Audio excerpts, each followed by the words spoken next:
Hey there, this is Alan Brocken, and now that my kids are grown up, they say I'm the cool dad everybody talks about. But if you're like me, I can attest that I was not always a cool dad. Actually, many days I just didn't even have a word to give my kids. I was just done. And you might be feeling that right now. If you're on this show, it's after work and you're kind of wrecked. Well, I'm here to help. I'm to give you my daily dad word, and maybe that'll give you something to get your brain out of work mode and into family mode. So let's get started with today's dad word. The other day I went with the German word Vater for father. Well, today we're just going to do father. And I'll be sharing my thoughts on what it means to be a father, including a joke too, so let's get started. One thing that's really important as a father, especially if you're traveling with your kids and you get on an airplane, is you got to put on your oxygen mask before helping others. So I want you to just take a minute and take a deep breath in through your mouth, out through your nose,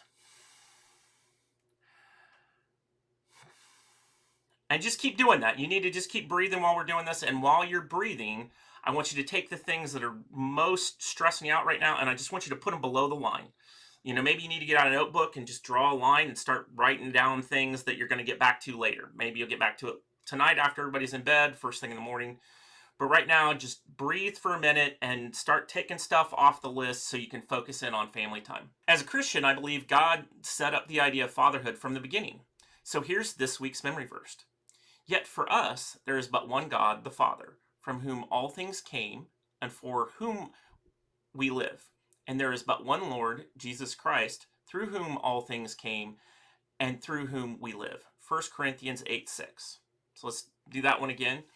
Yet for us there is but one God, the Father, from whom all things came, and for whom we live. And there is but one Lord, Jesus Christ, through whom all things came, and through whom we live. 1 Corinthians 8:6. Are you still breathing?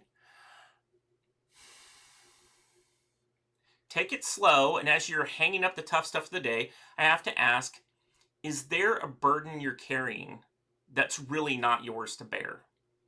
I mean, seriously, is there something you're holding on to that you're feeling complete and total ownership of that, quite frankly, you just don't own, right?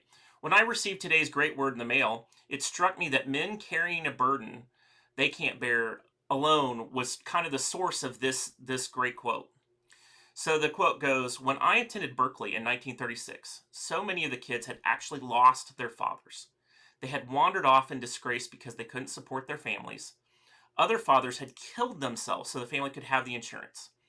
Each father took it as his personal failure. And this is, in the Great Depression when the economy and everything was completely outside their control. Yet, according to Pauline Kael in Our Nation's Archive, recalling the Depression, these men owned all of it. And so I guess I've got to ask the question, yesterday we talked about our attitude in tough times. Part of having the right attitude is knowing when things are just not yours alone to bear. When the external economic and social world goes haywire, we can't own all the outcomes. I mean, I'm dealing with some financial stuff on my side right now. I can't own it. I've got to work with the best, and I got to talk to people. I got to get some help. I got to work things out. So much of what's going on in our world today is just more than we can bear on our own. And we weren't meant to. We were meant to be in community with others and have conversations. And so we need to recognize that we can't own everything. And we need to humble ourselves and seek help in God and our community. Because the alternative is our children's become orphans. And that's no solution. And so I know that's a tough topic, and coming to the end of ourselves and asking for help, do you need to talk it out? Come join us on Facebook in the Daily Dad Word discussions group. Happy to help you have that conversation. The link is in the description. So let's take a minute and keep breathing.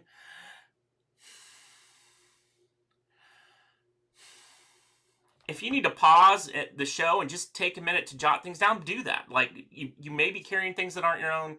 Go put them in a notebook below the line and use that to kind of work through it. In our story about the students of Berkeley, that reminded me of a sobering statistic associated with today's kid work. William Winslow learned that in North Carolina, 1 in 5 kids are considered at risk. That is, they don't have the resources they need to grow up well. He learned about this in first grade, and that some of those kids were his classmates. He found out that some of them were only getting fed consistently through the school lunch program and began to worry about them over spring break. He didn't want to see his friends go hungry, so he talked to a local grocery store owner and started to get shoppers to fill backpacks to send with the kids over spring break. Over time, his one man show became the Food Drive Kids, where they collected over 55,000 pounds of food and counting. You can learn more about that great story and the charity in the link in the description. Do you know an inspiring kid with a great attitude solving big problems, overcoming the odds, or helping others? Use the contact form at dailydadword.com to tell us about it so we can feature your story and help promote their cause. Still breathing?